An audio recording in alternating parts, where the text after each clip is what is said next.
एक गोष्ट अशी आहे ना, जी मला असं वाटते माझ्याकडे कितीही असली तरी ती कमीच आहे. ती कुठली गोष्ट तुम्हाला पुढे सांगतेच. आणि आज निघाले होते बाहेर जाण्यासाठी, कारण आज थोडंसं सामान खरेदी करायचं होतं.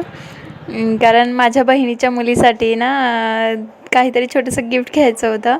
तेच घ्यायसाठी मी इथं आधी गोल्डच्या दुकानामध्ये आले आणि खरं तर मला सुचत नव्हतं काय घ्यावं, पण मग फायनली एक गोष्ट सिलेक्ट केली आणि ते घेतल्यानंतर तिच्यासाठी एक ड्रेससुद्धा घ्यायचा होता. मग ड्रेस घ्यायला आली दुकानामध्ये, एक ड्रेस घेतला आणि हे सर्व घेतल्यानंतर आली साडीच्या दुकानामध्ये, जेथे मी नेहमी साडी घेत असते.